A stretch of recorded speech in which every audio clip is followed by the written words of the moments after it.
Hello guys, it's your girl Unique Nilo. For today's tutorial, I'll be teaching you how to make this headgear, and I'll be using a raw silk fabric. Raw silk. And this particular fabric I'm holding now measures 25 inches length by 15 inches width. 25 inches length by 15 inches width. Please, my length side is non-stretchy part. My length side is the non-stretchy part. So you'll be folding the length and you sew it down this way, as in the back side will face you as you do so. Then this particular one I will be holding is for the handle. The length measures 13 inches by 5 inches width. Okay, I cut out two pieces. I'm going to fold it this way. I'm going to fold again. Remember, I cut out two pieces. I'm going to fold it this way and place on top of each other. For many of you that be watching my tutorial on my YouTube, you've known how to handle handles because I've been attaching handle to many turban. So this particular one is the same way of cutting your handle and sewing. Okay, so after cutting it in a slant way, you'll be sewing it down this way. All right, I'm going to take it down this way. Then after doing that, I'm going to set that aside. So for this particular one that I've sewn, remember I sewed here and I sewed it down this way. So what I'll be doing now is to turn it out. But before I turn out, I'll be using my scissors just to notch here and also notch this part. The essence of this is so that edge will come out very neat after turning it out. And I'll be using my scissors to bring out the excess, okay? Make that neat, this edge to come out very well with your scissors. So after doing this outcome. And remember, this is the place we turned it out from, okay? So I'm going to fold it in this way. After folding it in, you will take it to your sewing machine and you will sew it down. All right, I'm done. I sewed this place down and I also sew this place down. And this is the outcome. All right, the next thing we'll be doing now is to, please note, this is the part that is sewn, while the top part is not sewn. So on that part that is not sewn, that top part, I'll be attaching my handle. Please take note, that part that is not sewn, attach your handle there, not the part that is sewn. No, that part that is sewn, please avoid that part. Then the other side that is neat, where you didn't sew anything, you are going to attach your handle. So what I'll be doing now is I will, on the right side, not on the wrong side, the rest of the fabric, I'll be marking 1.5 inches, 1.5. So I'm going to attach it this way, noting the wrong part. That part that is sewn on your handle will be down. Okay, you know, if you already know how to attach your handle, but for those that don't know, just watch the way I'll be doing it. It's very easy. So at that point that measures 1.5 inches, I'll place my handle there. You can use your chalk and mark out, then attach it, but here I just did mine directly. You can use your chalk, mark 1.5, then take your handle and attach this way. All right, so once I'm done attaching it, you use your pin to hold it down before taking it to your sewing machine. Remember I said 1.5. All right, so use your pin to guide it before taking it to your sewing machine. And once I'm done doing that, I'm going to sew it this way. You understand? Just sew it this way, and this is the outcome of mine.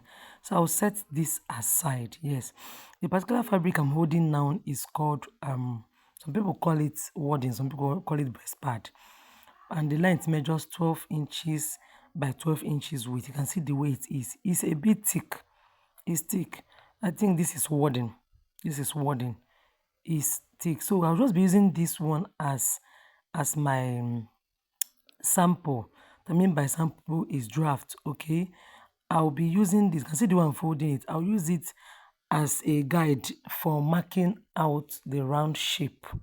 This is not the material that I'll be using, so you can get anything as just what you use and draft it out. So I'll be folding this way. Please, at this point I measured 13 inches and I observed that it's big.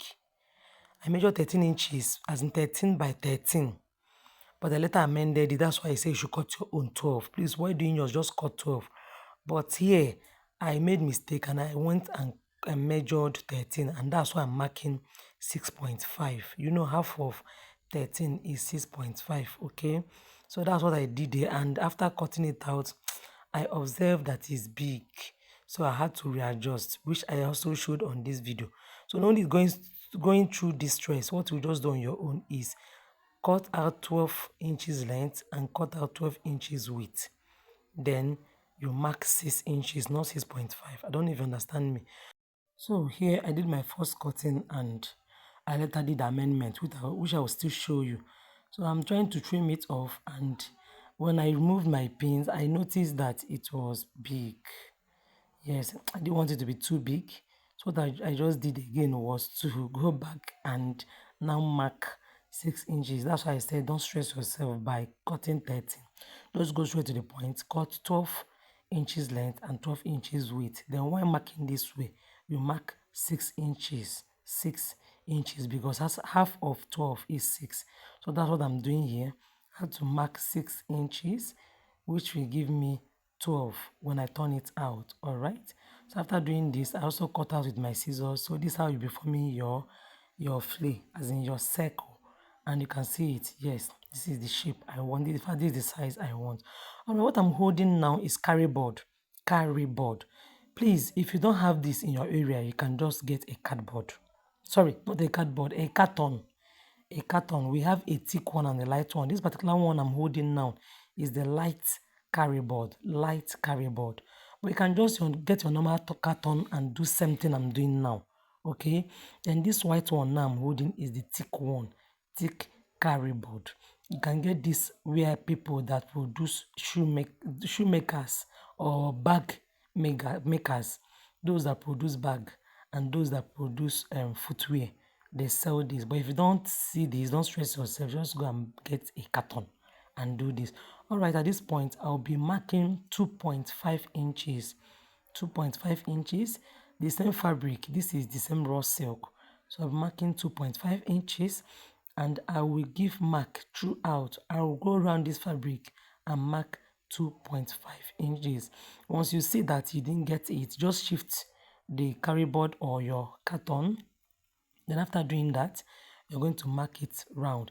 When you notice that your carry board is not helping, just fold, stretch it out, and to stand firm. Yes, remember I said this is the thick one. We have the thick one and the light one. Decided to use thick and light. I felt that the thick will be too heavy on the cap, so I mixed it up. So you mark it out in a circular motion this way. Continue to mark out 2.5 inches, 2.5 inches to get a round shape. Then use your scissors and cut it out. Okay, so after cutting it out, please, I'm going to do same thing here. Same thing you did on that thick one, do it for this light one. The same thing, mark 2.5, 2.5, then you cut out. And this is the outcome of mine. So I'll be setting this carry board aside, and I will do what next I'll be doing is to locate the center of this fabric. I'm going to fold it this way, and you fold it again. You can see the way I'm doing it. Okay, what I'm trying to do is to locate the center, and I will mark where I will sew that my first material, that I cut out. This folding will help me get where I will sew. Just watch and see what I'm doing. Okay, so I'll use my pin. I love using pins, yes, to avoid story that touches the heart. So I'll use my pins to hold everything down. After holding it down, I will mark 3.5 inches. 3.5 inches. Yes, just see the way I will be doing it. 3.5 inches. Guys, please, this tutorial is a quick one. It's very easy. Just get your material. Some people call it South African cap, but I just love it. Don't know, I just love it. So I'm going to mark 3.5 inches down and trace it, connect the lines. After that, you use pin or chalk. I tried using chalk and it was not really giving me a good mark. So what I did was I took pin and I pierced it at the center. You can see what I'm doing. I have to pierce it, so I'll locate this middle, the center of this fabric. And after piercing it, I'll remove the other pins and I'll turn it out. Yes, so once you open it, it will turn out this way. Okay, so the essence of putting this pin is so you complete the 3.5 inches. The 3.5 inches, just place your measuring tape to that pin, then you mark 3.5 inches round. You complete it. All right, so after the completion, I will now take this band. this I call it band, I don't know, but on this that first fabric we sewed down, I'll now attach it to this base. You can see the way it is. Remember, you use your pin to hold it down. On top of that line, that 3.5, that is where you'll be marking. Please, where I'm holding now is that part that I sew down, not the part where you sew your handle, not that point where your handle is. That's why I said avoid that sewn part. So the part that you sew down, that is where I'm tacking now. That is where I'm tacking.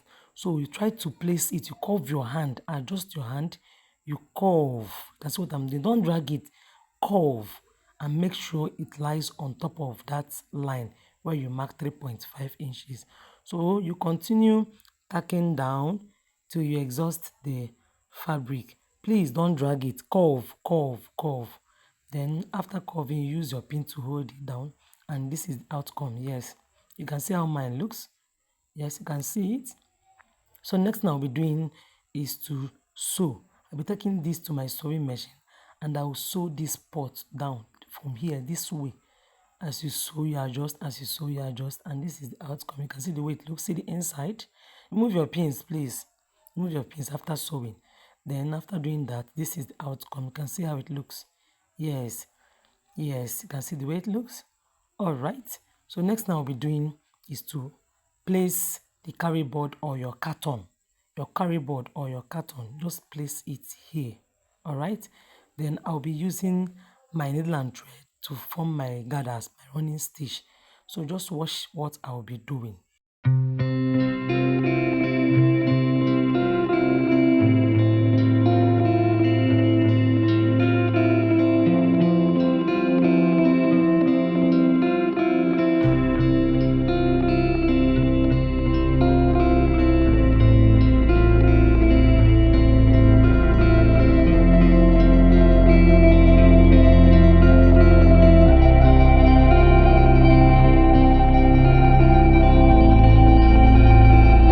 Right, so you can see what I'm doing now. Be dragging it. Then after dragging, you continue your running stitch as usual. You continue doing your running stitch till you reach where you started and you lock it up. At this point, I noticed that the carry board was not carry boarding. Don't mind me. What I mean by when it was not carry boarding was it was not really giving me what I want. The thing was just folding up and down. But I know if it's carton will not do this. Ha! I said, what is this? What I now did was I had to drag it. Drag it. I noticed that the more you adjust, please, while dragging, make sure that this fabric is at the center. Okay? Make sure it is at the center. If it's not at the center, adjust till you get what you want. Then after doing that, you now drag. Once you drag it well, the thing will stand firm. You can see it. You can see how it looks now. It will stand firm. So the more you drag your needle and thread, the carry board will just lock up. It will stop dancing. So at this point, I found out that in fact, I've gotten what I wanted. What I'm now doing now is to pass my needle and thread on top of the fabric just to lock it up. Yes, just to lock it up. Then after doing all these things, I will tie up. I will tie the thread here. Yes, then and I'll cut out my needle and thread so you can see the outcome. Yes, this is how it looks. So I will do something I did on that thick one, on this light one. You understand what I mean? Do your running stitches. After running it, then you take the carry board and place inside it. Once you're done doing that, you also take your needle and thread and drag it well. So after doing this, I'll be placing it on top of the cap. You understand? Place it here, and I will apply my gum. This is this aboki gum. Some people call it is that a Vosti gum? I don't know, but I call it aboki gum. So with the help of this gum, it will make that fabric to lie flat. All right. Then after doing all these things, make sure you rub at the edge of it. Also do same rubbing, same thing on this light one. Then open up the under of the fabric just the way I'm doing. That's what I'm doing. Whatever you are doing here, do it on that thick one as well. If you are using carton, do same thing.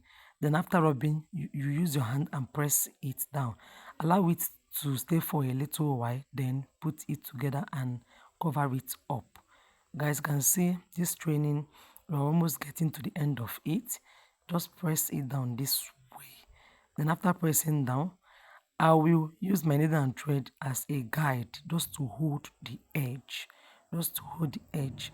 See, if you find out that the round part, this back, is too big for you, you can reduce your circle. Remember, mine is 12 inches. You can reduce yours to 10 or to 11. It's all about creativity. It's your choice, okay? But I just love the way mine is reporting. So I'm going to heat it, continue to heat, and make sure that the gum hold both fabric together. So once I'm done doing all those things, I will now use my needle and thread to hold it down. All right, just watch the way I'll be doing the holding, please. Whatever I'm doing here, try to apply same knowledge to yours. You will observe that you get something. I got a message from one of my subscribers. He said, "Ma, your works are always coming out neat. Why is it that when I do my own, I don't understand?" I told her, "Do you know what? I didn't just start today. I didn't start today. It's all about creativity. Practice makes perfect. Some of you will just watch and no more. You won't even replay the video when you find difficulty. You now start doing guesswork. After spending 1 hour, you now say, let me replay the video. You can watch and do and practice it. You can watch and practice it hand to hand. As you practice, you see you get it. You start working like a pro. This thing, I don't do magic here. I don't do magic here. One of the subscribers sent a message to me. I love that message. He said, "Ma, why I love practicing your designs is it sells whenever she reacts whatever I do, the thing sells." So guys, whenever you grab any knowledge from me, though it's from God, yes, you do what? Practice it, and I pray that you will sell out. All right, you can see I'm done tacking it out, and this is the final look. You can leave yours plain, but as for me, I like bling bling. I noticed that once you attach more embellishment, appliques, bling bling, in fact, it announces your work. So I'll be using this cord to cover up this rough part. You can see what I'm doing. You're going to rub your candle gum, your glue gun. That's what I'll be using to gum all these things down. Your candle gum. You can use your US shoe gum, it will still work. Or your B6000. But as for me, what I used here was my candle gum and my glue gun. So I had to rub it and place it this way. You can see the way it looks. So all these appliques are sold in the market. You can get any design of your choice. Yes, any design of your choice can go. What matters is your end product and your finishing. And take note, while you're rubbing your gum, make it to look neat. I don't want to see gum stains. So guys, I've come to the end of this tutorial. Thanks for joining me. See you next time. Bye.